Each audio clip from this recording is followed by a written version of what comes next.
Hey, Kevin here. Hope you're enjoying the episode. Hey, who are you talking to, Kevin? Listeners of our shows, I also want to let them know that if they're enjoying what we've been doing, they can support us on Patreon. Oh, Patreon. Were you going to tell them about the early episodes? Also, Patreon-exclusive episodes that can be found there, too? Well, yeah, I was going to do yeah, and then there's the other cool stuff, including art, merch for subscribers, like tote bags, hoodies, shirts, mugs. Yeah, and Can you believe people could support us for only $5 a month? You're definitely going to mention that, too, right? I was. Support Supernatural Selection and The Distraction Hole on Patreon for as little as $5 a month. Visit patreon.supernaturalselectionpod.com to learn more and get started today.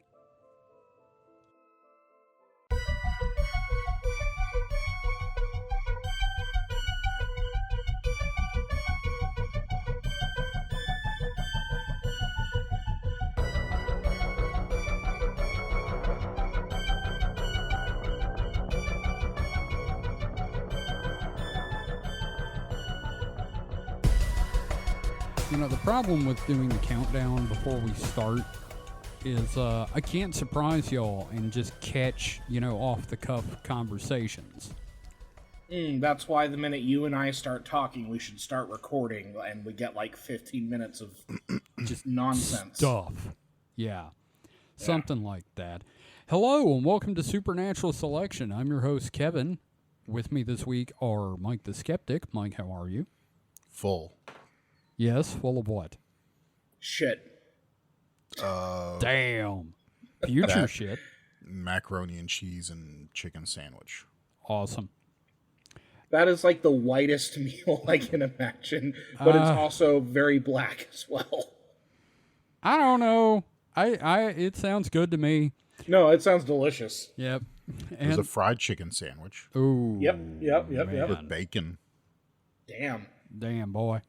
Homemade, or did you get it artesian roll. Did you make it? Did you make it, or did you get it from somewhere? It's a Costco roll. Mike okay. Mike made he the made sandwich. But... Okay. Yeah. I do appreciate the literal answer that he gave me, because whatever is the last object he mentioned, he told me whether or not he had made it. That's fair. And object permanence. And we've got David Davis asking about object permanence. How are you, David? I just didn't know if he was asking about the sandwich or the roll. It was obviously the sandwich, but we'll let it slide for now. I thought it was the roll. Anyway, speaking of being on a roll, I am on a roll. I am on a roll because I did all 31 of those essays. Awesome.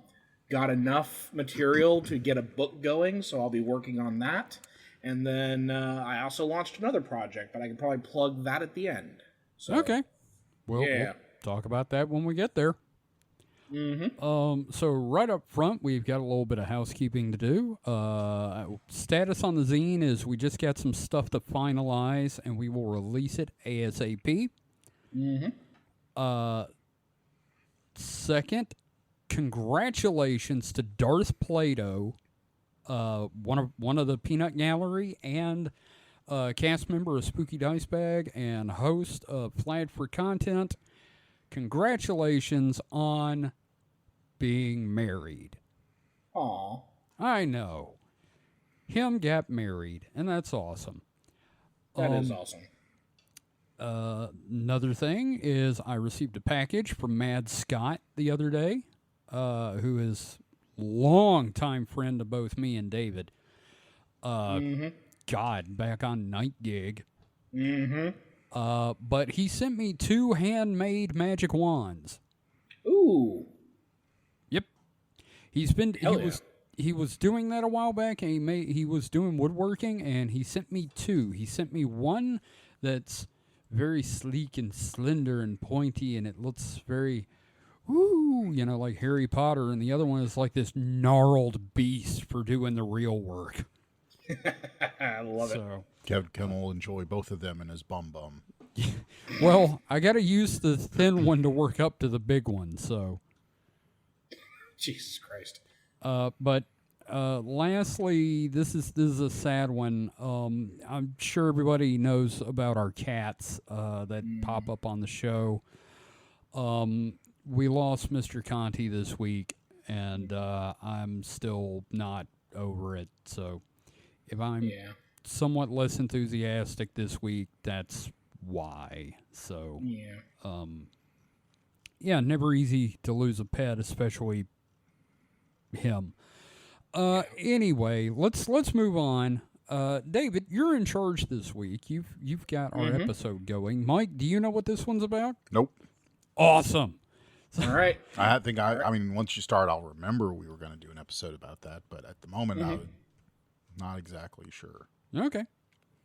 Well, let's go ahead and get into it. So, something that we've been talking about for a while is like looking at Magick for a series of episodes. Yes. And I finally started wanting to get into that world of Magick as a subject. And before diving into things like the left hand and right hand paths, sigils, and generally going into the deeper end, I wanted to find something a little more gradual, kind of ease us into it. Right, because you have to work your way into coming on paper and then burning it. Exactly. You can't just start firing off jizz rockets. Big ropey spells. Jesus Christ. Anyway, my perspective is going to be phrased with a question here. So, Mike, for you, I want to know, do you believe in magic? Nope. Not even in a young girl's heart? I mean, no. Okay. So, wow. Unlike a lot of people in history, you are an exception. Now, what about you, Kevin? People in history were dumb. Wow. I mean, we're going to get to someone who I wouldn't say he's dumb. He was actually, for all intents, a pretty smart figure, but a very bad, naughty boy. Yeah. Well, I guess I wouldn't say dumb, more of ignorant, and not ignorant in like a purposeful way. It's just they just didn't know. They didn't know anything about quantum mechanics or the spooky particles. The imbalance that we see in the universe. The imbalance of the humors? No, the mismatch between the observed amount of matter and the expansion rate of the universe. Yeah. So, they don't know about any of that stuff. No, I mean, and that's a fair approach. Now, what about you, Kevin? In a sense, I do. I believe in the idea of what I call practical everyday magic. It's a kind of like tiny rituals you do to affect the outcome of your day, and it may just be something that affects you mentally. And it's not like the whole call forth lightnings and summon demons type magic. It's I'm going to do this little thing every day, and I think it helps me kind of thing. It's the power of positive thinking. Sort of, except minus the cult thing. Well, yeah. I mean, the cult never helps. Yeah. But no, unless you're trying to make a cult, and then the cult definitely helps. Well, we're all, of course, overlooking the most magical thing there is. Friendship. Friendship is magic. Fair enough, Fluttershy. So, the grim reality is that while real magic, like in the, pew pew sort of thing, it's a stretch for most of us, the belief in magic has had lasting consequences on society in the form of the witch trials throughout history. Oh, the fun one. So, to best understand the world of magic, I wanted to start with a perceptibly real thing that we can look at before moving into the more fantastical and esoteric. Additionally, it's also nice to have a person to pin stuff on. And so thankfully we have that in the form of one Heinrich Kramer, a Dominican monk. Oh boy, Heinrich. So, have either of you gentlemen heard of Heinrich Kramer before? It wasn't that the neighbor in Seinfeld? Did he make a maneuver? So it's Heimlich. Oh, so it's not the Heinrich. I don't want to talk about what the Heinrich maneuver probably is. Probably right. That's when you put the thumb up the butt. Anyway. Ew. Wow, so, y'all went two completely different directions there. All right, so now Kramer does have his accomplice, but we'll see that most of the blame can be placed specifically on Kramer in the creation of the Malleus Maleficarum. Now, are either of you familiar with this book, or perhaps the widespread translation of the title? I mean, only the insane jabberings of Kevin. Yeah, okay, fair. But, I mean, funnily enough, I first became aware of the title when my old manager at Rose's once had a dream and the name came to him. And he came asking me about it, and I found out what it was. And he was obsessed with it for like a month. Yeah. So I had to tell him about the book and everything. And he'd probably heard it somewhere like the History Channel and didn't remember, but yeah. Or probably some black metal band. Oh, yeah, something like that. Yeah. I mean, this is a guy that liked, what's the name of that band? Sun Ra. So he knew a lot of weird stuff. Well, the reason I made that black metal association is that this book is often referred to as the Hammer of Witches. Wait, that's copyrighted. Never mind. Right? Which should raise some red flags immediately. Hammer of Witches. Yep. Now, as we go through today's episode, sometimes you may hear me refer to the term maleficium. This is the act of witchcraft and not the title of the book. Hammer of Witches just sounds like a porno name for a film that involves pilgrims. Or hammered witches is just like a bunch of witches that get drunk. Ooh. Yeah, over any witch convention, any coven getting together on a Sunday night. There you go. Bunch of white wine. Exactly. So today we're going to look at the kind of weird, kind of pathetic life of Heinrich Kramer and his creation of this book of weaponized misogyny that would go on to do incredible damage to Western Europe and the New World over a couple of centuries. That's a hell of a term, weaponized misogyny. I mean, and here's the thing. We're not even getting into the actual contents of the book. We're just looking strictly at Heinrich. Because there's a lot going on with this fucker. So, nice. Yeah, I'm going to be pulling from several sources this week. My primary source is Hans Peter Brodel's The Malleus Maleficarum and the Construction of Witchcraft, Theology, and Popular Belief, which was published in 2003. And can I just say, I feel like you're saying the title wrong. It should be Malleus Maleficarum. Right. You got to put that gravel on it. Yes. I also found a fun little transcript from a podcast called Your Magick with their episode on the subject titled The 15th Century Incel Who Started the Witch Hunt.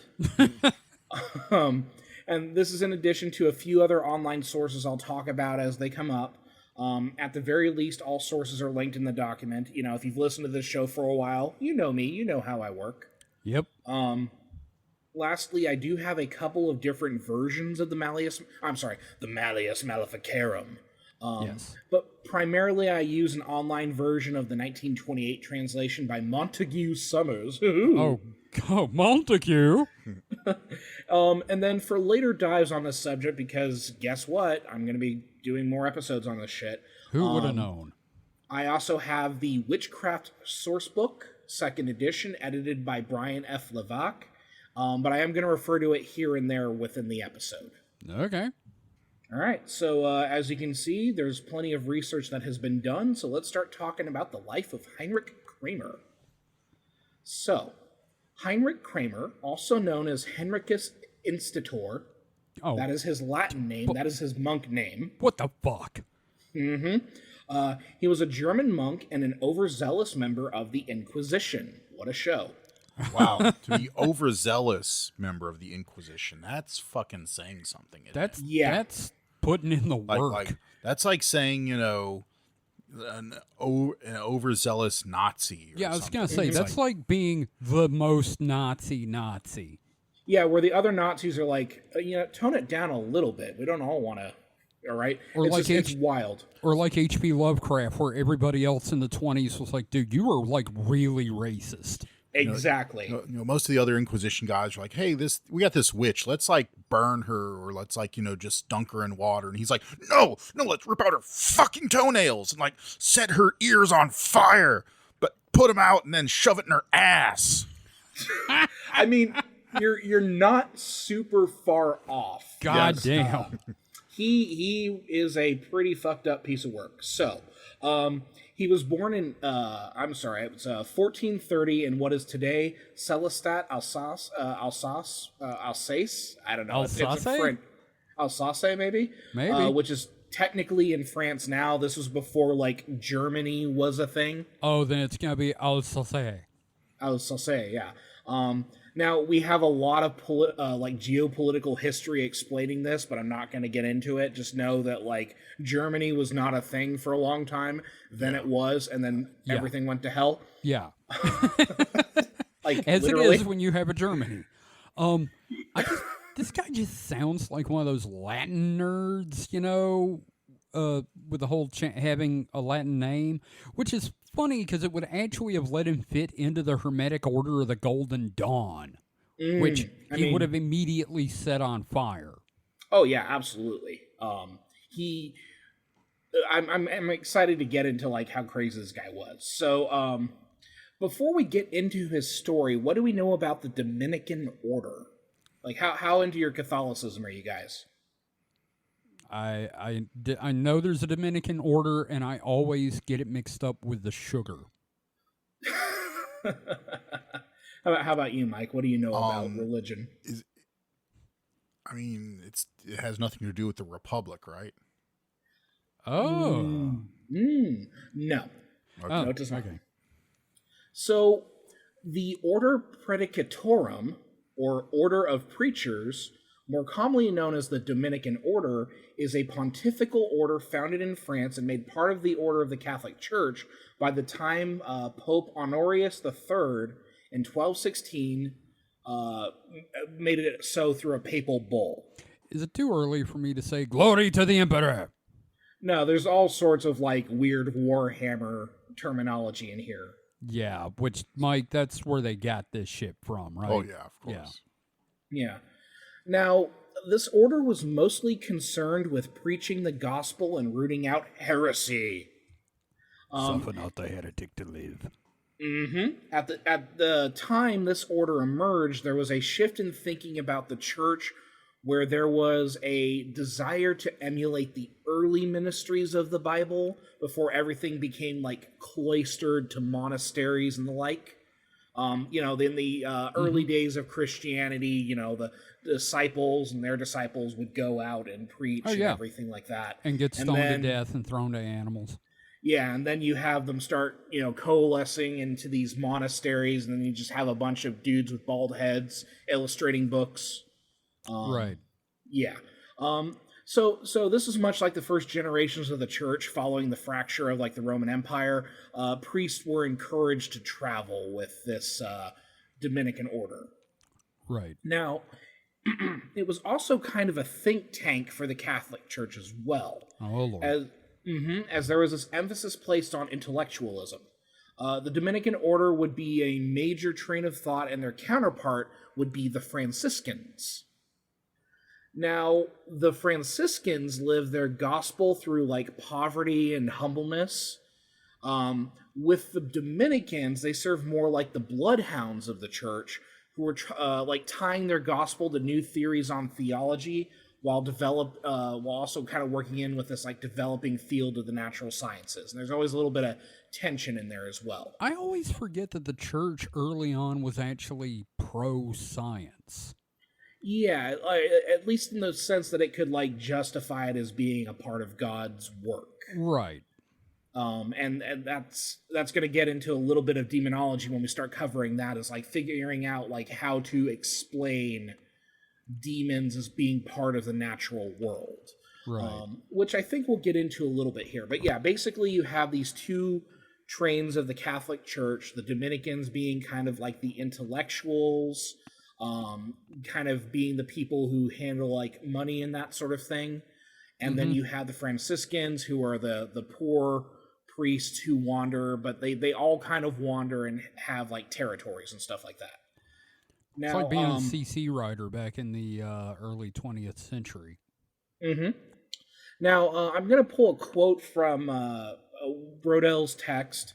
This is how Heinrich Kramer is described in his 50s. during the time in which he writes the Malleus. Quote, "Rather, he was a man capable of inspiring profound animosity in those he met, and his childishness seems to have been a permanent feature of his personality, perhaps exacerbated by, but not the result of, his advancing years." I feel called out. Right. So, like, we get the sense that, like, he's going to rub a lot of people the wrong way. That being said, he also becomes incredibly influential within the church. So that's an interesting kind of trajectory for this guy. But this quote, I think, is a major thread to understanding Kramer, as nobody seemed to actually like him. It's you know, like, the system likes him, individuals do not. Gotcha. There are a lot of records bitching about him. He is a figure who would be incredibly well educated and rise through the ranks because he was brilliant in many regards, but he also had shit for brains regarding interpersonal relationships and would often develop weird and off-putting ideas. That's So, saying a lot. Yeah, so I liken him to Elon Musk if Elon Musk was a Catholic monk, like a smart guy in certain regards who keeps collecting authority over things he is not smart about. You know, I'm glad you said it, because if you didn't, I was gonna. Yeah, so Kramer's career began early. I can't find a record of when he joined the order, but the notes are consistent in that he was like a young man, right? Because, I mean, if you're, you know, it's the 1400s, right? What are you going to do? You're going to, like, farm shit, or you're going to join the church? Yeah, they get you like when you're 12. Yeah. Like a space marine. Yeah. He just missed the cutoff for the castrati. Ooh, man, damn it. So, regardless, he would train in the humanities because that was a thing, and then matriculate to a 4-year course required for Dominicans known as the Studium Atrium that tied rational philosophy based on the works of Aristotle, eventually including grammar and logic, then natural philosophy, metaphysics, and moral philosophy. All of this while training for the ministry that would come to guide his adult life. Now, That's a pretty good education. yeah, like, and it's weird, like, there's so many commonalities between the current education system and what we're seeing all the way back then. Right. So, from there, he likely participated in the Studium Generale after receiving his Master of Arts. Likely he studied at the University of Cologne, which we have mentioned before in the context of Nostradamus, right? Nostradamus, yes, Right. exactly. So it is a central location of thought leaders. All right. So we're looking at like a 14-year program for his Master of the Arts and Lector in Theology, just like spending like at least 14 years in school, right? Well, you know, also you're in school, so like you're not out there like starving to death. Yeah, you're getting food, you've got a place to sleep. You know, I get it, you know? Yeah. So I just also want to emphasize here the similarities between the current university system and this 15th century equivalent. Like, it's wild to think about this, like, this guy and I share a degree because I have a Master of Arts, and, you know, it's just, it's... Yeah, but here's a question. Was he in Skull and Bones? I mean, he sure collected them. No, it does. I do not think. I think Skull and Bones was an American thing. I know, specifically. but like, you know, being a secret society, they probably Yeah. had some shit saying they started in Egypt. Oh yeah. I mean, he was good enough for the super Catholics. You know what I mean? Because he probably had like, oh, you're Catholic? Well, I'm a super Catholic or something. I don't know. But all said, Kramer would receive his doctorate in theology in Rome itself by 1479 at 54 years old. Dang.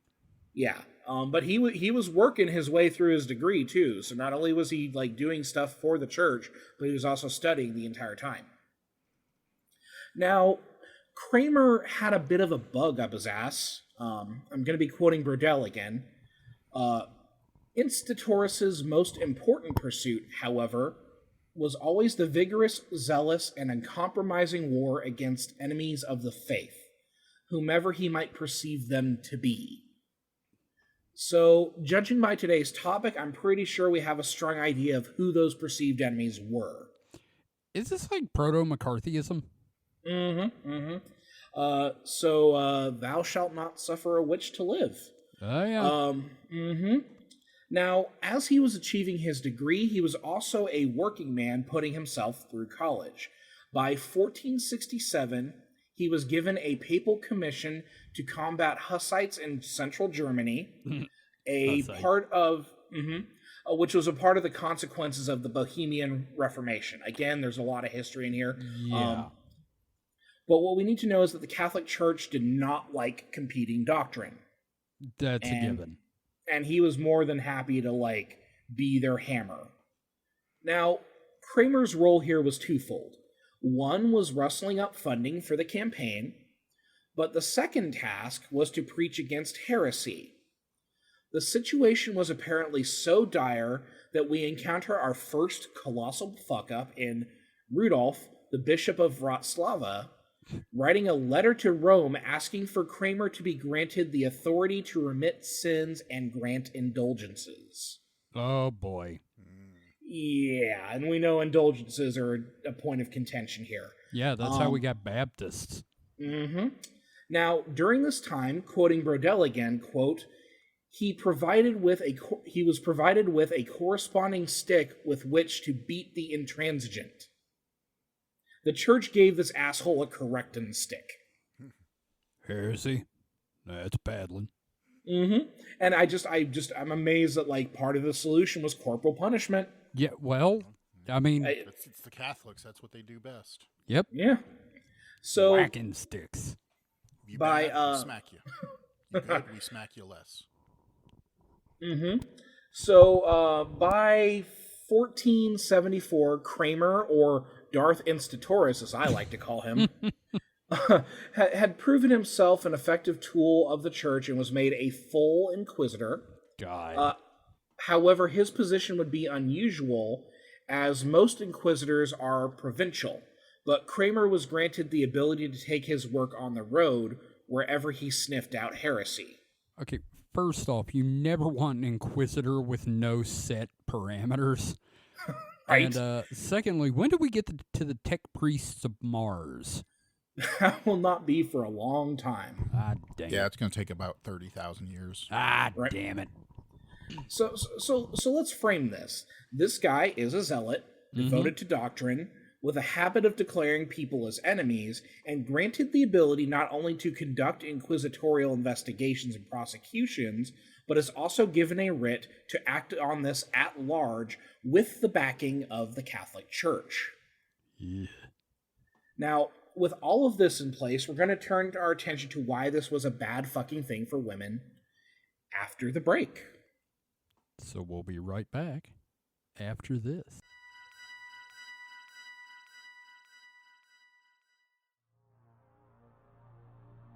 Hi everyone, this is Kevin from Supernatural Selection. Are you an independent creator? Do you have a webcomic or an Etsy store? Do you 3D print things? Or are you just looking to get some word out for your Discordian cabal with social terrorism? Well, we'd love to help. And David, I believe you've got some details about how we can help. Why, certainly. If you go to supernaturalselectionpod.com/contact, that is supernaturalselectionpod.com/contact, you can learn how to advertise with us. That's right. I believe the rate is $2 per episode. You can't beat that with a stick. I mean, trust me, we've tried. Yeah, that's cheap. That's literally cheaper than dirt. And best of all, if you're not sure how to write an ad, we'll do it for you. We'll even record it. Absolutely. Just let us know what you need in the ad, and we'll be happy to do that for you. And again, that URL is supernaturalselectionpod.com/contact. And now, back to the show.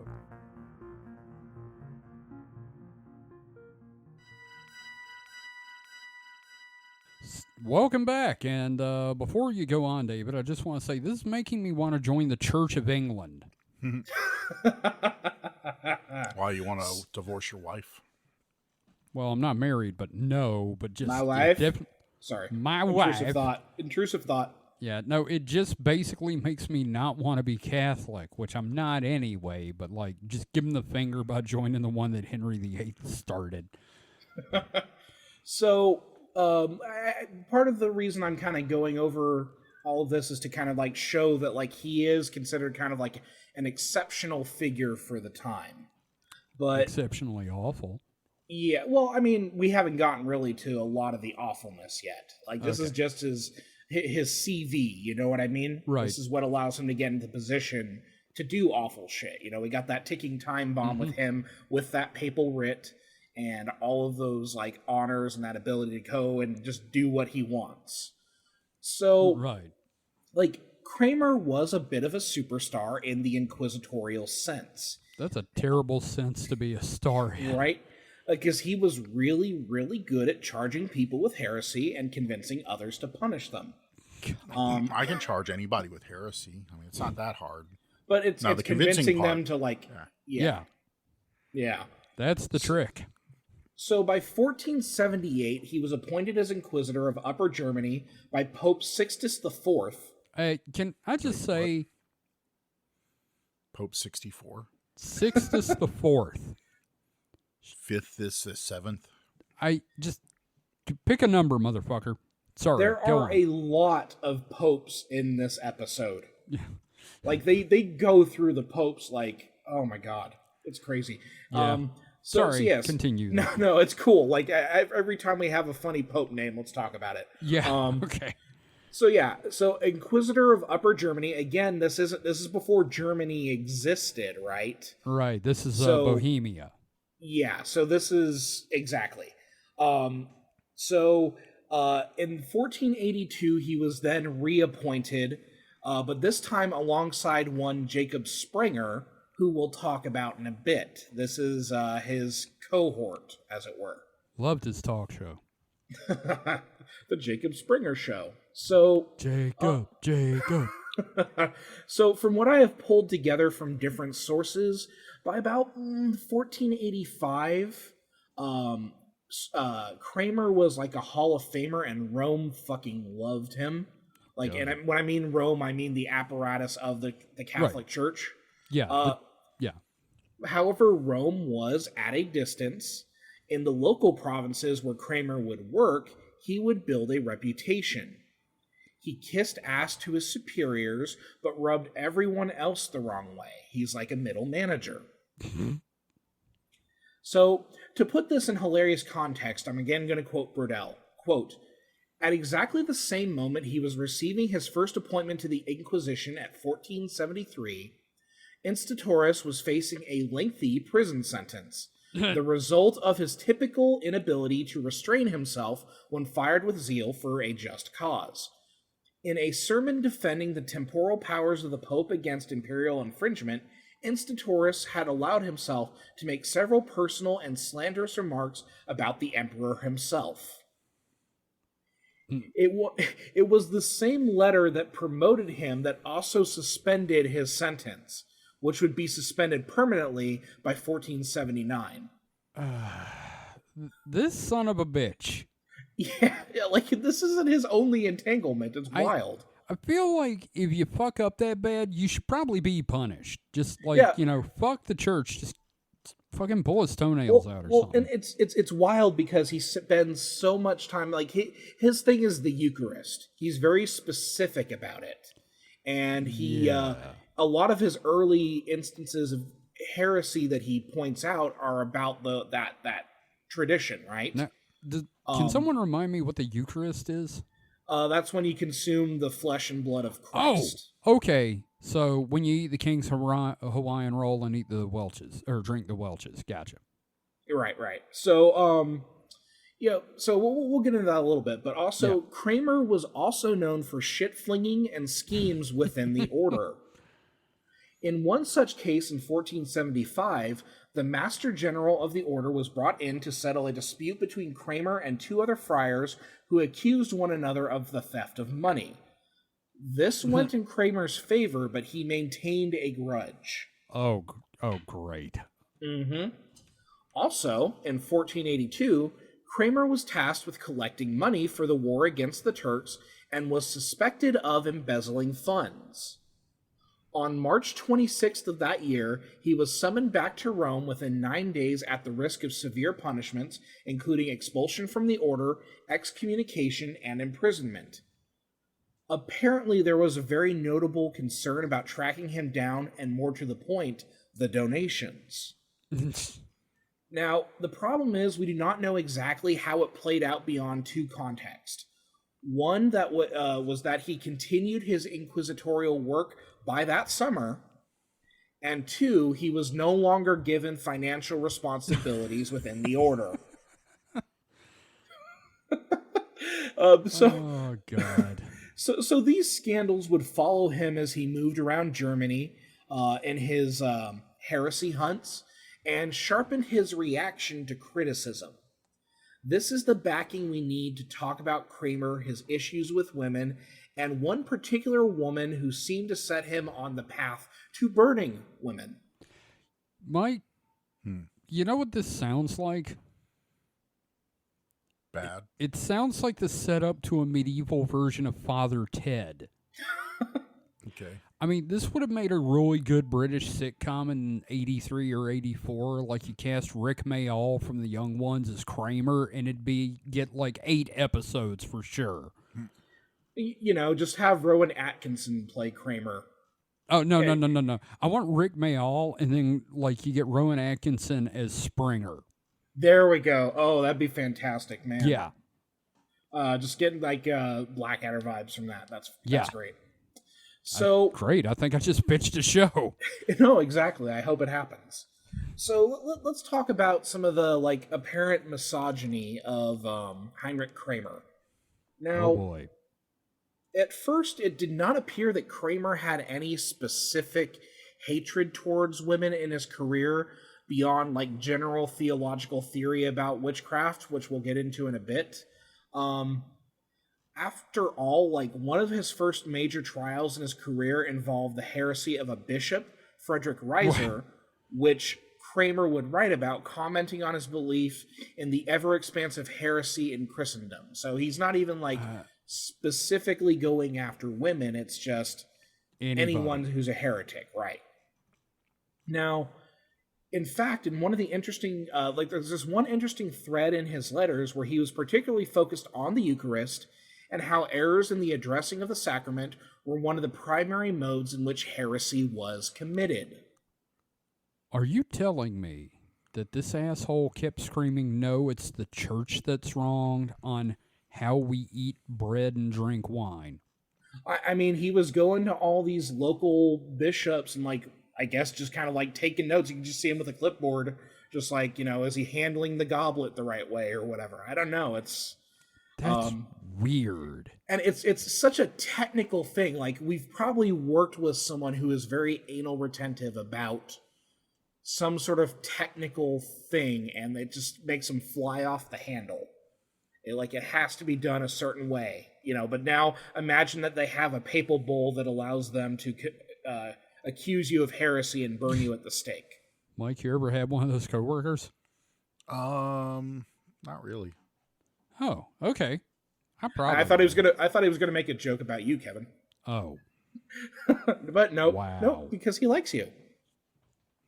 So, anyway, so it wasn't so much about like witchcraft at this time. However, we would begin to see a shift in the 1480s. Now, by the 1490s, he would boast about having personally discovered and executed more than 200 witches. That's a lot.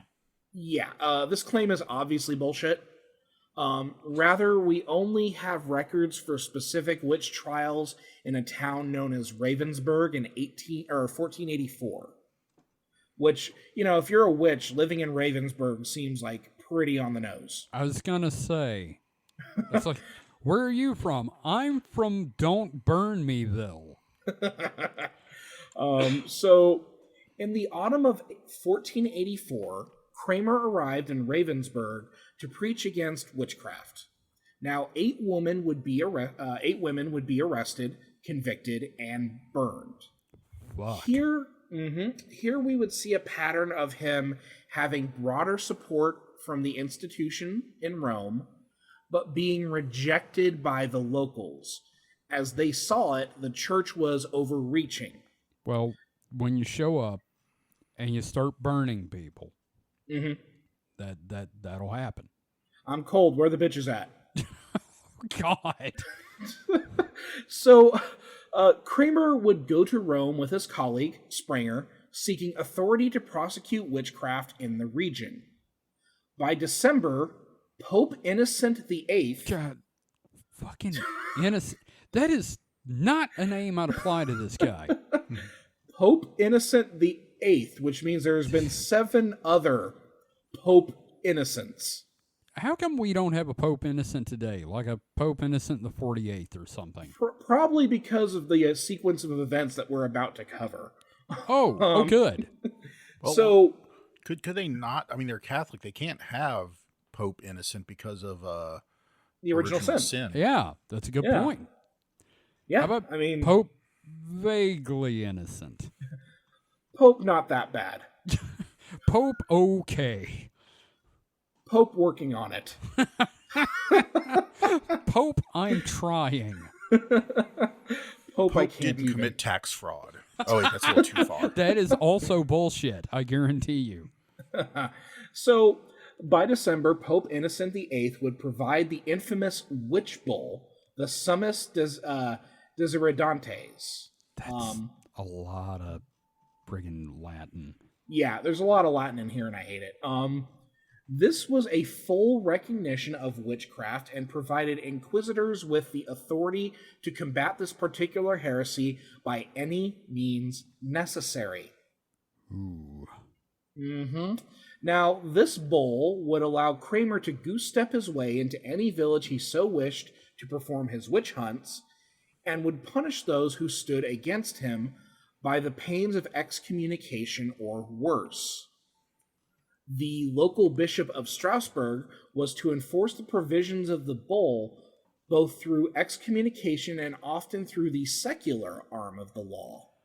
Can I just say I'm not sure how comfortable I am with a guy named Heinrich goose-stepping? I feel like as a society we've been here before. Well, I mean, to be fair, during that time they hadn't. Yeah, they eventually will get there. Sure, okay, that's fair. Maybe he's a trendsetter. Yeah, just he's making history there, and it's not particularly great. Oh, yeah. No, this is bad history. So we also see during this time that Kramer's efforts had already had a profound effect on the locals, as they were already moving to retaliate against an abbot within Ravensburg who had aided Kramer in a prior instance. Holy crap. The abbot wrote to the Pope for protection. Wow. Now, returning to what is now known as Germany, it was Bohemia, shortly after his time in Rome, Kramer set up a shop in a town known as Innsbruck. Now, speaking of, he would then, on the way, he would travel through this town called Tyrol, to get to Innsbruck, and Kramer expressed that it was a hotbed of witchcraft. Tyrol specifically was just this hotbed of witches. It was also regionally one of the first places he encountered in his travel back to his inquisitorial territory. Now, given his zeal for meting out punishment, it proved convenient that it was such an active place in which to try out his shiny and new papal bull. So, real quick thing, you said Innsbruck. And Innsbruck is also the town where Douglas Adams had one of the worst days ever trying to get directions, and everyone he met was deaf. And he almost went insane, so he went, got drunk, fell down in a field just outside of Innsbruck, and decided there needed to be a Hitchhiker's Guide to the Galaxy so he could get off this fucking planet. It sounds like something that Arthur Dent would have experienced in The Hitchhiker's Guide to the Galaxy. So you said it was a hotbed of witches, But I wanted to make sure you said that and not a bed of hot witches. No, unfortunately, there's no indication whether or not the witches were hot. Or had beds. Can we agree they were probably groovy? Yeah, they were probably groovy witches. Okay. Now, of hot witches. So, in Innsbruck, he would provide his qualification to a member of the church. I forget what rank he was, named Gulzer. Oh, he's the local. Yeah, right. He was the local bishop who was forced to aid Kramer through the writ from the Pope. This included Kramer being able to do proclamations and run advertisements and notices in the area, which would be the modern equivalent of the See Something, Say Something campaigns of post 9/11. Ew. Only with the added threat of ecclesiastical and secular penalties. Well, if you don't say anything, we'll excommunicate you and cut your feet off. Right. So, with that said, at this stage, Kramer was, ironically, subtle. Bullshit. Right? He didn't get into devils or pacts, no sexual intercourse with demons as part of the Maleficium, but rather focused on more subtle occult powers. Instances of harm toward people or cattle or crops. This combined with the continual preaching, often compulsory sermons for the community, he'd start getting a steady stream of rumors going, and around 5 weeks later, he'd have at least 50 accused witches. I'm honestly surprised it was just 50.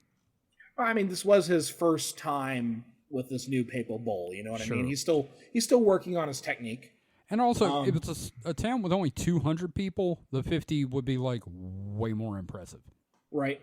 However, there was a delay in the investigation for a few weeks, and Kramer would later release a revised list of 14 suspects consisting of 7 individuals from the original list of 50, with 7 new names, one of which would be one Helena Schuberin. Okay. Now, here's what we know about Helena Schuberin. She was a native of Innsbruck, married for 8 years to a local burgher, Sebastian Schuber, and she was known to speak her mind. Some would have described her as aggressive and independent. As one would expect from a woman married to a hamburger. Robble, robble. Robble, robble, robble, robble, robble. So yeah, like a burgher is just kind of like a local rich guy. Yeah, no, I understand. Yeah. Now, what we know from the trial transcript of with Helena Schuberin and Heinrich Kramer is that shortly after Kramer arrived in town to conduct his investigation, she had passed him on the street and spat at him, saying, "Fie on you, you bad monk, may the falling evil take you." Wow. Now, compounding this was her avoiding the sermons of Kramer and encouraging others to avoid them as well. She accused Kramer of being evil and in league with the devil, with his focus on witchcraft being heretical. Kramer seemed to take that personally. Okay, in all fairness, I do kind of understand his thinking on this one, because, like, that's personal. I'm not saying he's right, but, like, yeah, you know, I get it. This time it's personal. Yeah. God damn it. Right? What is this, Die Hard? Right. So, in this situation, we have a couple bad things coming together. One, we don't know if Schuberin had a clue about the local rumors about her committing harmful sorcery. Harmful being the distinction here.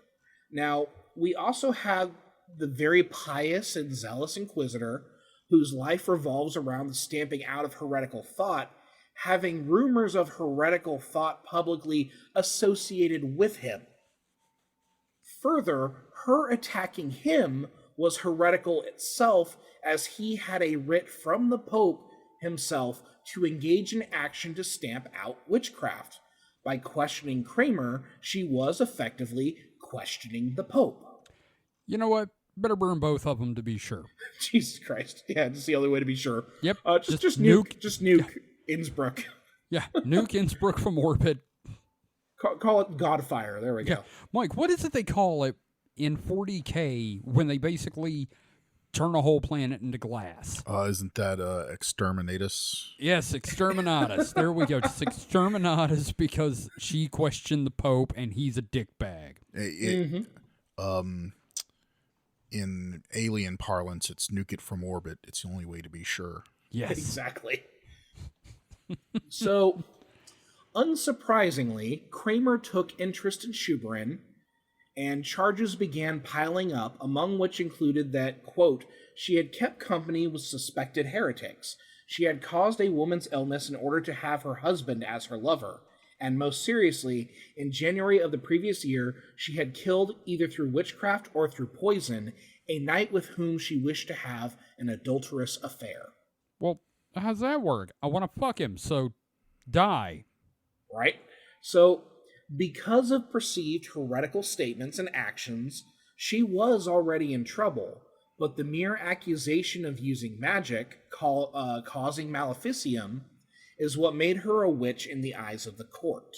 Right. So either way, like, she was going to have charges put up against her, but because of these rumors, now it fits very nicely into Kramer's anti-witchcraft thing. Now, how convenient. Indeed. Now, this quote from the preamble of charges set against her is telling. Again, quoting from Brodel's book, just as it is hard to suspect an upstanding and decent person of heresy, so on the contrary, a person of bad reputation and shameful habits of faith is easily defamed as a heretic. Indeed, it is a general rule that all witches have been slaves from a young age to carnal lust and to various adulteries, just as experience teaches. So, we see two things going on there, right? That there is this instance of just heresy in general, but now this witchery is being tied specifically to sexuality. Now, this is the preamble before the actual charges are levied against Schuberin, and he's already harping on his perception of her sexuality. This is important for the future. She makes me feel funny in the down there, and she has to die. I mean, I don't know. Maybe I'm sorry. Go ahead. No. I just honestly don't know if it was was it a Hunchback of Notre Dame Claude Frollo kind of thing? Oh, you mean the Hellfire song? Yeah. One of the best songs in a Disney film ever. I am Oh, yeah, sung by Tony Todd. I am totally Tony J. Tony J. Sorry. Yeah. Wrong Tony. You're right. Completely different guy. Hey, Tony. Which Tony are you? Seriously, though, I'm getting, like, a vibe out of this. Like, and here's the thing. Like, I've read a lot on this guy, and there's no... Like, because he was a Catholic friar, you know what I mean? So, like, presumably, no sexual history. Yeah. He should be beyond that. I was going to say 53 years in college, and then he comes out and is like, I need to fuck. Right? I don't know, and I can't find any information that suggests if maybe he was like, it's a weird conflation of his, like, desire for sexuality and, like, maybe regret. Again, it's very complicated. We just don't know, but I could definitely see that interpretation of, like, she makes him feel funny in his no place. So right. Two things. One, as you know, someone that's in their mid 40s, it's like, no, unless they cut his nuts off, he still had them feelings, no matter how, how much discipline he had. Yeah. And two, isn't that the plot of Hunchback? Yeah, that's what we were just saying. Yeah. Oh, I'm sorry, I was blanked out.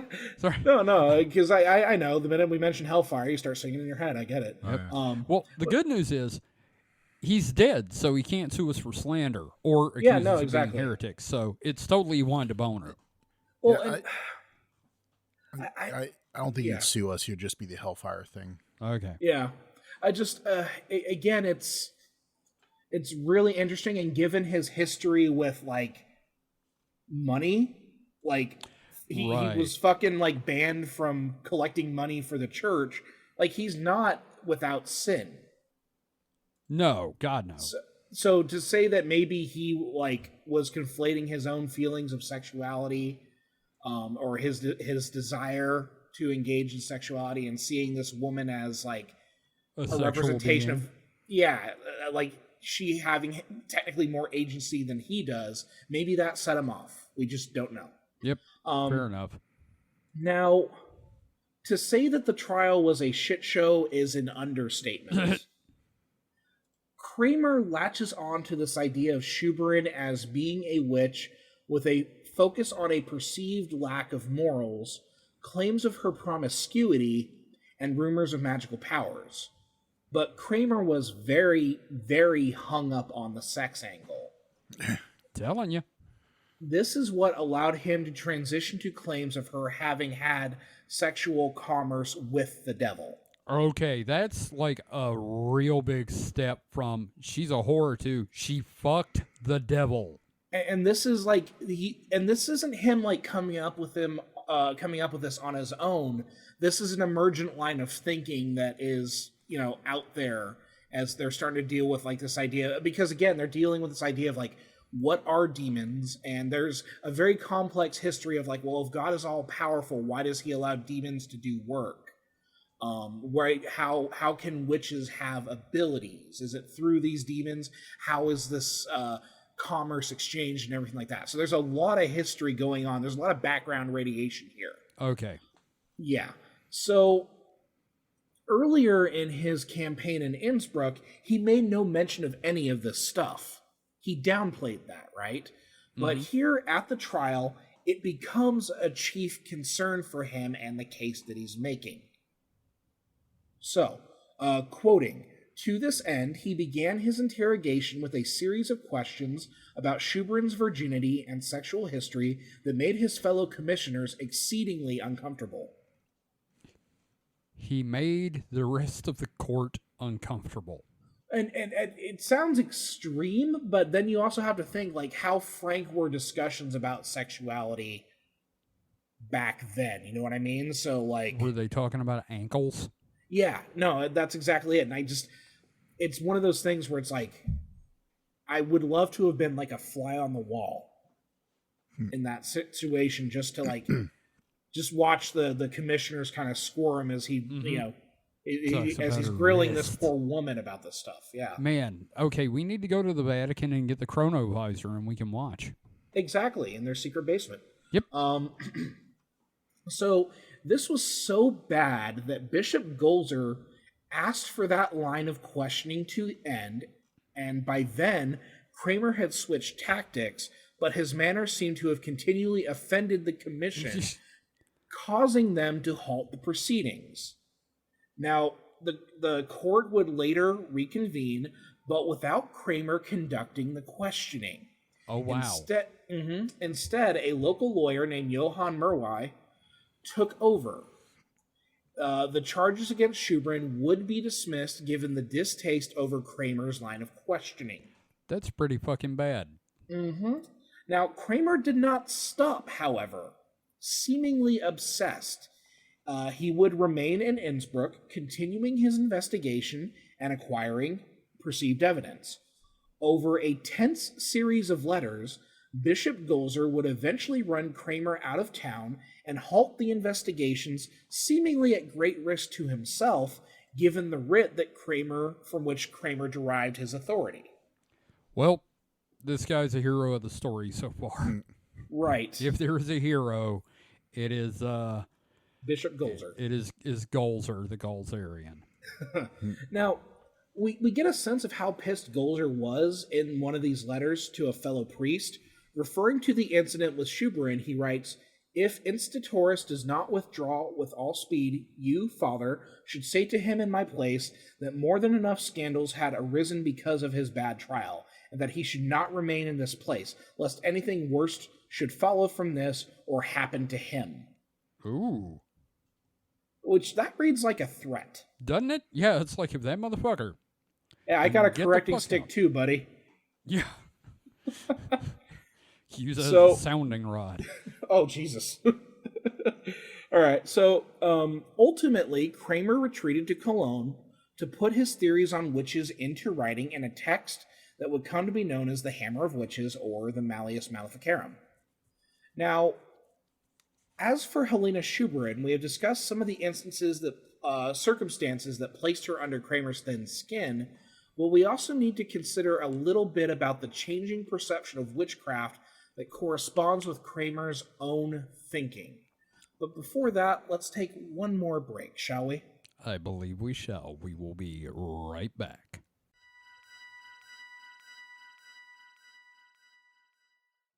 Hey man, what's got you off in your phone there? Oh, just going through all the funny Mothman memes and supernatural shit posts I've been wanting to share. I just don't know where to put the posts yet. Don't you know about the Supernatural Selection Discord? We have a Discord? Yeah, for years, dude. Where have you been? Can people chat with the hosts and get previews of upcoming episodes and generally post funny shit as much as they want with other listeners? I mean, if that's your bag. I mean, personally, I wouldn't do that, but there are even live streaming events for the shows there, too. You've been in a few. How do you not know this stuff? It must have been my doppelganger. How do I get into the Discord? It's easy. Just visit discord.supernaturalselectionpod.com. Now say that 3 times fast. Well, that's perfect. Now I can share 3 terabytes of Hollow Earth memes. Get it? Terabytes. Never mind. Forget I said anything. Just don't do that. You should definitely not visit discord.supernaturalselectionpod.com to join the Discord. We don't want you there. Too late. I'm already posting my alien abduction fan fiction with the general chat. Join the hosts and listeners of Supernatural Selection on the official Discord. Just visit discord.supernaturalselectionpod.com. And we're back. Now, how do we feel about Heinrich Kramer so far? Sounds like a dick. I was going to say there aren't enough guillotines in the world for this asshole. And here's the thing. He's done a lot of damage so far. It's about to get a lot worse. Oh, lovely. Mm-hmm. So, before we get into the creation of the Malleus Maleficarum and the sham scholarship within it, we should talk a little bit about that history of witchcraft. I won't take too long here because I want to devote a whole episode to it. It's a very interesting, history. Now, We'll save that for our Dragula episode. Exactly. Now, we're going to be covering centuries of history here in just a couple of pages. Please keep in mind that I will go into exhaustive detail another time. Okay. So, in the terms of witchcraft pre-Catholicism, there has been a long history of witchcraft or magical thinking within human society. It is a long and complicated history full of very specific cultural practices and beliefs therein. What is most important here is the recognition that magic, and more directly, witchcraft, has existed longer than Christianity, and likely longer than religion itself.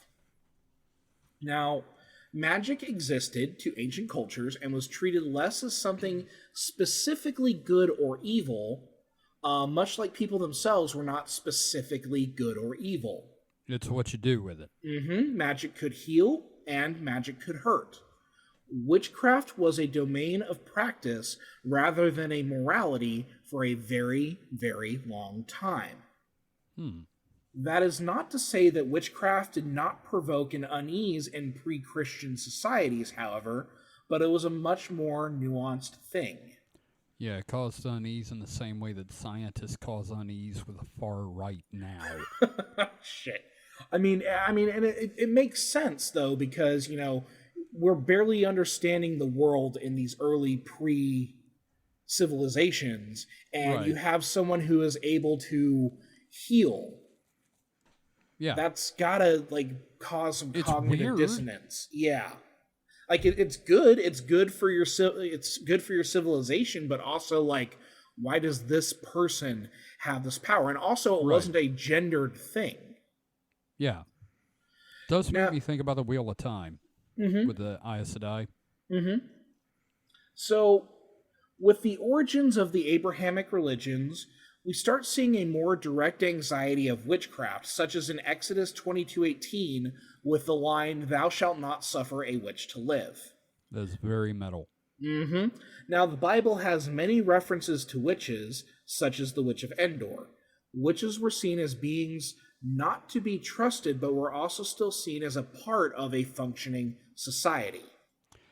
Yeah, the Bible also said don't use necromancy, and they sure as hell use necromancy through the Witch of Endor, so fuck the whole thing, I guess. Well, and the interesting thing about that, it's Saul who dies and not the witch, Yes. which is super interesting. Yeah, it's like, don't kill the witch, kill the guy that taught to the witch. Right. So, one of the earliest witch trials I have read about goes back to about the 2nd century, and it specifically lobbies charges of witchcraft against a man. A man! A man! So, witchery was not nearly as gendered as it would become by the time the European witch trials reached their peak. Now, we also need to look at another specific trend in witchcraft known as love magic. Ooh, Mike, you ready for love magic? I'm gonna be disappointed, but okay. Well, That's we're fair. we're going to cover love magic specifically, but like generally, love magic was likely derived from fertility rituals or practices in small communities, often practiced by women, as issues of fertility were understood then as being associated primarily with them. We know that that's not the case now, but back then it was widely regarded that fertility problems were the domain of women. Yeah, no way it could be a man shooting blanks. But yeah, we will probably do an entire thing on like love magic. So Yeah. So what we need to consider here is that witchcraft was a reality for societies for thousands of years or more, and largely not an inherently good or bad thing. Even the Old Testament has some interesting approaches with witches, such as the case of the Witch of Endor, and we are dealing with something a lot more nuanced than it would become. Now, does anybody else keep thinking of Ewoks? Yeah. The Caravan of Courage. Yep, that's it. They were heading to a witch. Uh-huh. Now, in theological doctrine in the early centuries of Christianity, there were many questions about the role of God and his seeming permittance of evil to exist. The stickiest element of that was what to make of the devil. Now, we've talked a little bit about the theological underpinnings of the devil when we covered Robert Johnson. And yeah, it's a very complicated thing, the role of the devil in the original Jewish faith heading into Christianity, and then the modern day. It's a hell of a story we'll have to cover in its entirety. Yeah, and the devil has an interesting journey in Catholicism specifically, because you start getting that kind of use of trying to blend like metaphysics and natural sciences to explain the role of this antagonistic figure. Right, and that journey in Catholicism was down to Georgia. So, surprising nobody, we are going to tackle the devil in some dedicated episodes. But for brevity, here is the issue. The role of the devil was simultaneously all-powerful, but also granted his allowance for evil by God. Now, St. Thomas Aquinas gets the ball rolling with this approach to this questioning. Again, I'm jumping ahead here, but there are the foundations laid even before Aquinas, as well as competing schools of thought. Now, Aquinas' perspective was that demons were naturally created beings of the world and could be investigated and treated in such metaphysical terms. Aquinas would provide them with a hierarchical characterization as fallen angels, a position between man at the bottom and God at the top. So, to get closer to Kramer's era, the eventual understanding was that devils were real had powers and tangible bodies. Devils could copulate with humans, and given their supernatural powers, could provide powers to those humans. Here's where you would begin to see the emergence of the theory that witches would give their bodies to demons for power, or where sex magic becomes an element of a witch's power. So, I've noticed something about witchcraft accusations, and it's probably a bit closer to our time than his.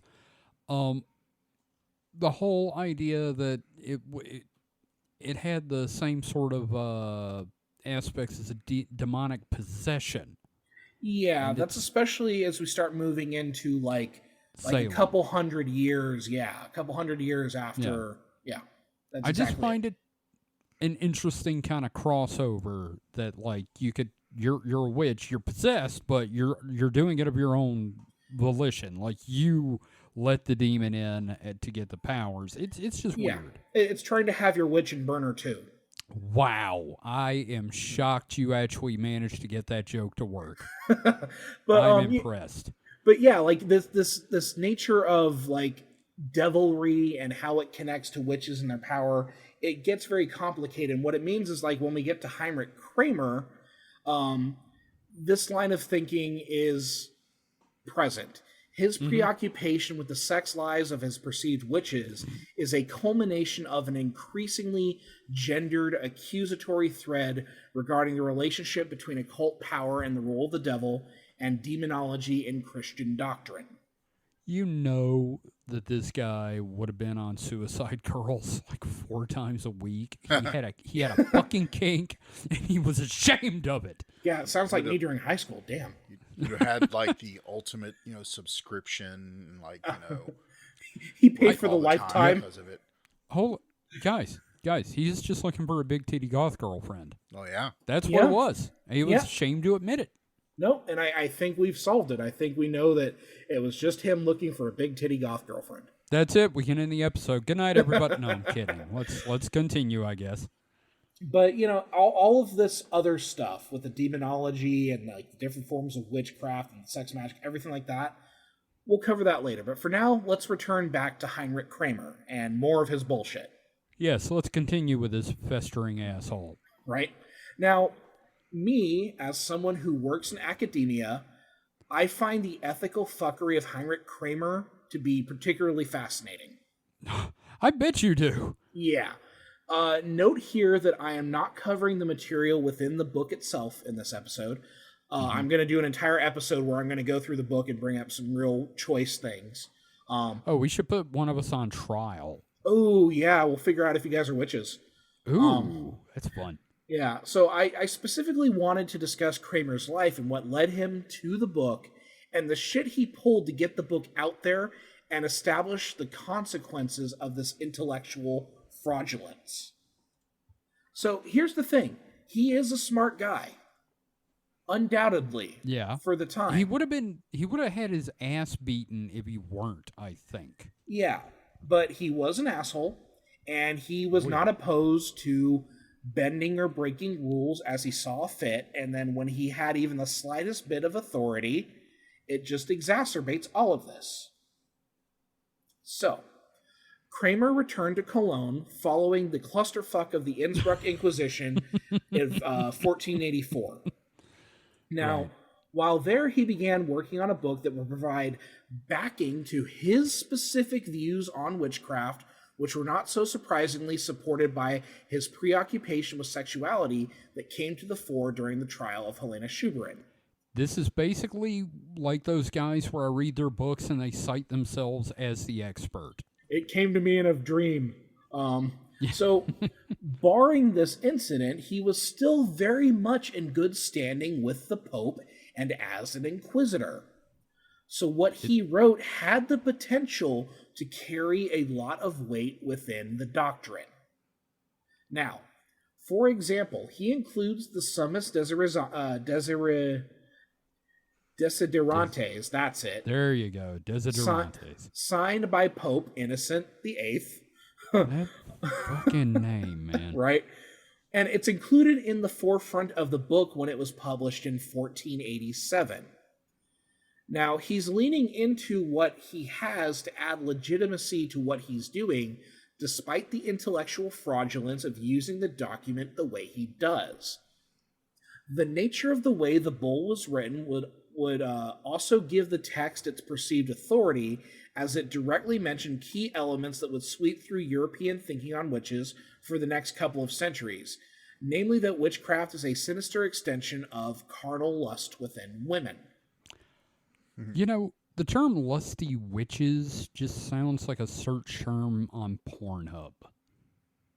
Absolutely, up there with Goth Hospital. Yep. One of my favorite shit posts ever. God Hospital. Yes. But so everybody make a note. Look up lusty witches later. but we see what he's doing with that, because that papal bull is very specific, and the way he's using it is that it's kind of injecting a credibility into this book that is not intended. Right. The bull wasn't intended for this purpose. Exactly.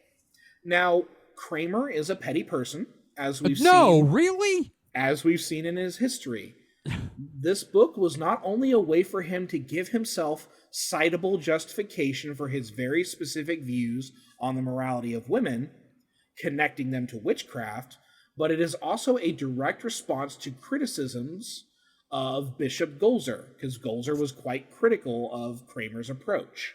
What did he want women to do? Just get tied up, stuck in a potato sack, and kept in the cellar? Probably. Maybe. I don't know, man. I don't know. They make me feel funny, therefore they're evil. Right? Yes, they have to be put down in the tubers. And then, although he would never admit it, I am sure it was also a direct reaction, to a degree, against Schuberin, who was the focus of his humiliating rejection in Innsbruck.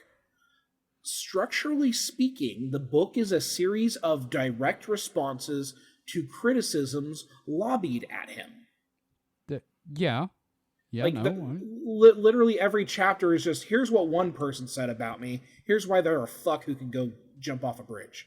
This is like David Icke. Every book is a response to the criticisms of the last book. Mm-hmm. Yeah, so he's not, they're not living in his head rent-free. No. Now, as witch trials were growing increasingly common at this time, there was also kind of this perceived need for a guide to their conduct. And Kramer, being as smart as he was, likely saw this and worked to position his Malleus as such. That sounds dirty. Mm-hmm. Right? Positioning his Malleus. Position your Malleus. It's extra thick. My thick, ropey mouth. Anyway, so... So, I've mentioned a name a couple times so far. One, Jacob Sprenger. Now, Didn't he have like a 80s and 90s like talk show? They did a lot of like paternity tests. Exactly. Jacob Springer. Jacob. You literally just did the joke I did at the beginning. I told you I'm falling asleep. I'm sorry. Oh, man. All right. So, Friar Springer would eventually be attributed as the co-writer of the Malleus in later editions, when the reality is more likely that he was a co-worker wrangled into the project to give it some form of legitimacy and oversight. After all, Springer's name was also included in the bull signed by Innocent VIII. Look, I'm not taking all the blame for this fucking book. Spengler, come here. Just sign the book. Don't ask questions. Just sign the fucking book. And here's the thing. It seems like Springer kind of fucking hated Kramer. Well, everybody else did. Right. No, I mean, if a bunch of people hate you, you are probably the problem.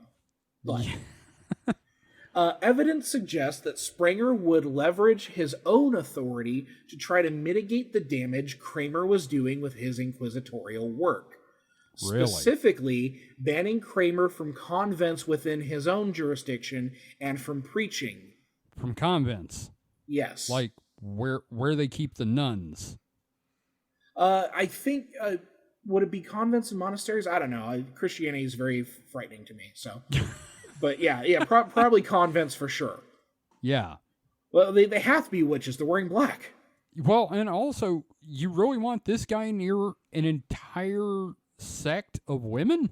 I mean, and we are going to talk about nuns with bad habits eventually, because there Oh, is that a is a witch. terrible joke. Yeah, well, there is a witch trial I want to get to specifically. I'm going to actually do an episode on a very specific witch trial because it involves sexy antics with nuns. So Okay. Oh, I know this one. yes. Okay. Anyway, so as smart as Kramer was for the time, Springer was smarter, more accomplished, and younger. He could outlive the fucker. Right? He was also said to have been visited by a vision of the Virgin herself, resulting in the epithet Apostle of the Rosary. Interesting. So it's like, here's Kramer and here's cooler Kramer. So against all logic, somehow Springer seemed to get his wagon hitched to Kramer, specifically despite his success in youth and general good position among others in the order. Like, how did this happen? Bad luck? Yeah, I don't know. It's weird. So, Mike, how did you get saddled with me? I don't know. Just, found you in a wouldn't box. leave me alone. That's also true. I would not, in fact, leave him alone. All right. Well, I've already established that there was a fair degree of fuckery in the creation of the Malleus. We talked specifically about using the papal bull the way that he did. One instance of such was aimed squarely at Springer, who wrote the Apologia Auctoris, the preface of the Malleus. Is that basically, I'm sorry in advance for what you're about to read? I don't know. I can't fucking do Latin. What do you want Okay, from me? well, I mean, apologia sure sounds like I'm sorry. Yeah, I feel like maybe. But we know that this was specifically Springer's work because it is so different in style from the larger work itself, which we know was that of Kramer. Everything else is so thoroughly in line of thought with Kramer that Springer's sole contribution was likely just the preface, and it was largely used by Kramer to lend prestige to the Malleus through simple association. Because again, here's the hot young friar, and he signed off on my book and did the intro. Right?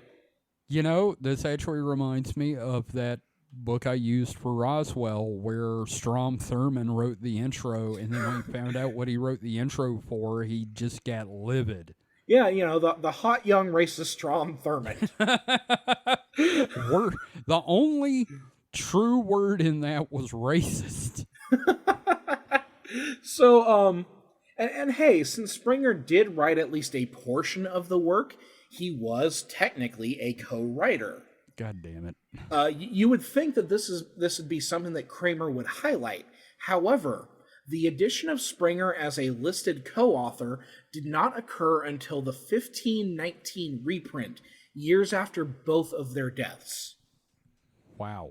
Right. So I think a lot of it is maybe the church trying to kind of like separate it from Kramer's crazy, but ultimately it just kind of screws over Springer. So that's basically so they could still use it? I guess. I don't know. I don't know why they added him like that. It's weird. Now, on these grounds, we also have Kramer using the authority of other, less controversial figures in the theological circles to give him further credibility. By 1847, he had a draft of the text ready and would seek a formal endorsement from the faculty of Cologne, which he managed to secure 2 of. But there is some sneaky shit going on here. This also sounds like that guy that worked with J. Allen Hynek for a while. And after Hynek died, he used some of his notes. And so he could list him as a co-author. And it was all shit Hynek was like, this is fucking stupid. It's like, this is a guy that expanded the Close Encounter list. Right. To include psychic contact. So... And yeah, so what we're seeing here is just because, again, we already have this kind of like questionable history to this guy. He's done some bad shit. We know of it. So for him to kind of make up shit and lie is not outside the realm of possibility here. And again, I'm just picturing Rick Mayall. the entire time. So Now, just oh, yeah. just Rick from the Young Ones. So yeah. Yeah, exactly. Now, this first endorsement was from 4 members of the theology faculty and only covers the first 2/3 of the overall work in the context of it not running contrary to the Catholic faith. So they read the first 2/3 and were like, well, it's not heretical. Exactly. Meanwhile, the last third was endorsed strictly as a model for procedures of witch trials. The whole of the work is not endorsed as one, but rather sections are endorsed very specifically. That's fucked up. Now, the second endorsement is even more alarming. It wasn't so much about Kramer's text, but rather a broad acceptance and commendation of the Inquisition. The Malleus is not mentioned in the actual endorsement, and rather it reads like a boilerplate statement about what it means to be a good Christian in the face of heresy. Huh.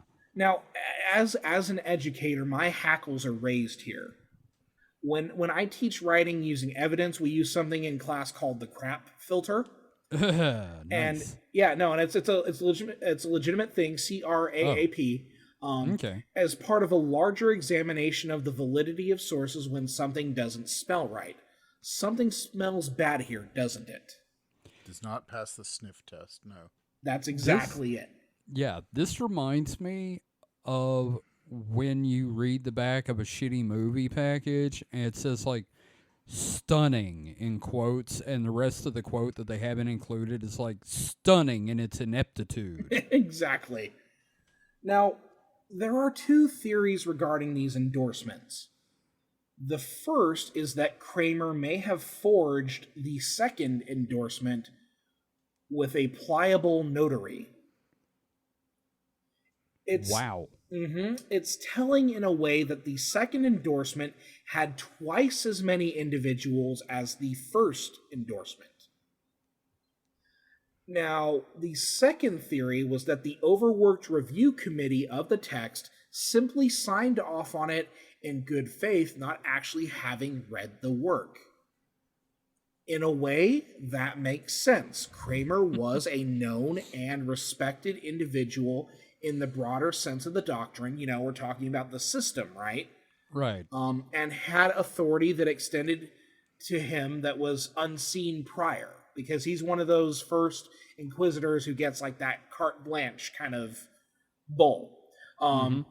So sure, he was an asshole, but his work history, barring the recent events, was largely notable and good. Now, I've got a third theory that he submitted it multiple times with revisions like they did with RoboCop until he finally just broke them. Right? And I think that's entirely possible, because I would hate to be his academic advisor. Oh my God.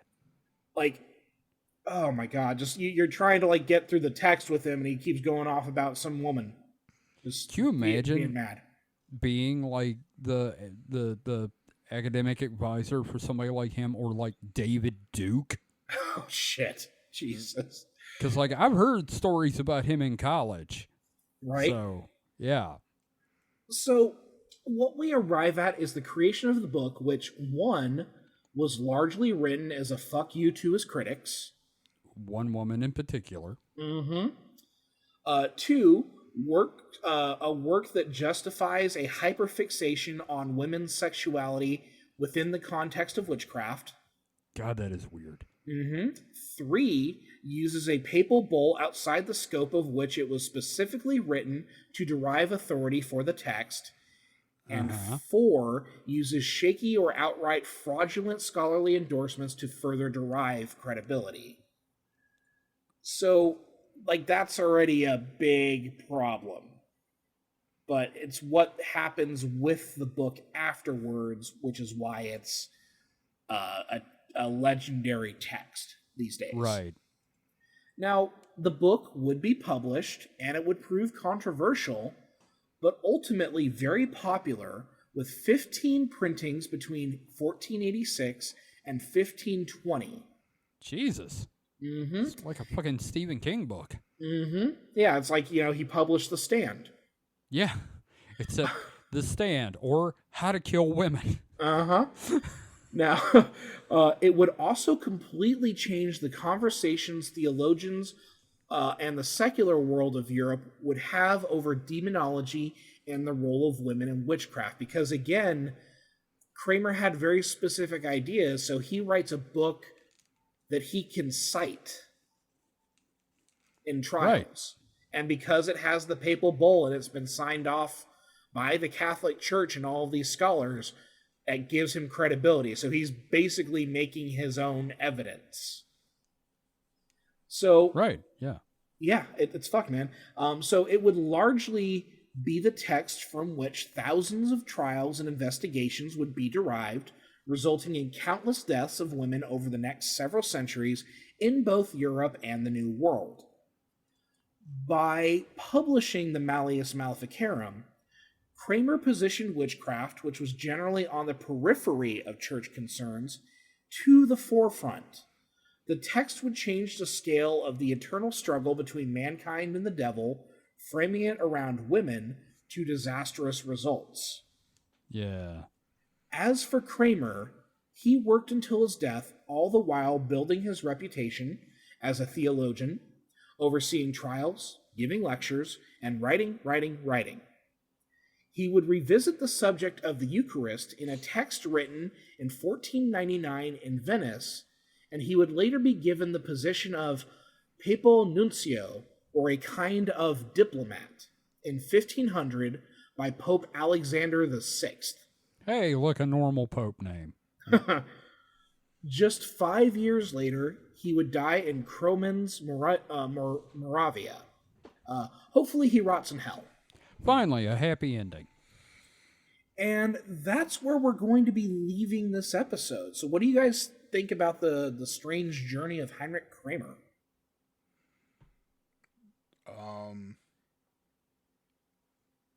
I don't know. Sorry. No, I mean, like, he sucks, undoubtedly. He sucks, yeah, for sure. It just, it just not only the consequences of his actions, but like how he was like a bad friar. Yeah. That's wild to me. I think he's a horny, repressed, pumpkin-headed dipshit with major insecurities, and women spent the next several centuries paying for it. Fuck him. Yeah, no, that's exactly it. So I am going to save the book itself for another deep dive, probably the next episode I do. It's fascinating, and there's a lot we can learn just by breaking down the argument and structure. It's a very interestingly structured piece of writing. But I may go into another subject because I reserve the right to be flighty with my whims. But, absolutely. Exactly. Ultimately, I wanted to focus on Kramer because, as some of our fans have indicated, we do character assassination well, and this guy fucking deserves it. Indeed. He's not the root cause of the witch trials, but he is one root among many that support a shitty and horrific tree. He's not the root, but he's the stump for sure. Right. So, that's where we're leaving it for now, but we're going to be talking about this subject a lot more down the line. Yep. So that was Heinrich Kramer, asshole of assholes. Jerry? Jerry. Well, everybody, thank you once again for listening. That was a fun one. I love when we get to tear down an asshole. David is being my own private Robert Evans. Kevin loves tearing up assholes. Who doesn't? Mike, I got this wand over here. No. You going to use it to tear up your asshole? Yours. No, thank you. Yeah. Well, shit, that's a hell of a segue into the end bit. The end bit, huh? David, have you got any plugs? Oh, plugs for the end bit, huh? Yes. We've completely gone off our rockers here. Oh boy. Yeah, anyway, I think we're all tired. Yeah. No. So I'm just gonna say that, like, I had mentioned that I had finished my 31 essays over 31 days. That galvanized me into doing something, and I have launched a blog on my website where I'm going to be posting all sorts of stuff. There's going to be fiction, essays. I'm taking suggestions, so if you're interested in reading some of the cool stuff that I write, that is going to be at hpcomics.com/blog. That's HPKOMICS. Mm-hmm. All right. Awesome. Mike, have you got any plugs? Or anything you want to say? We got spark plugs in the vehicles. Fair enough. I'm just going to say, if you have a pet, go hug your pet for me. Also, I'm going to put this out here. This is probably a controversial opinion, but you should not burn women. Oh, good point. Good point. We at Supernatural Selection have a very strong stance of don't burn anybody, really, but specifically women. Yeah, no, they've had it hard enough. Yep. Burning is a bad idea.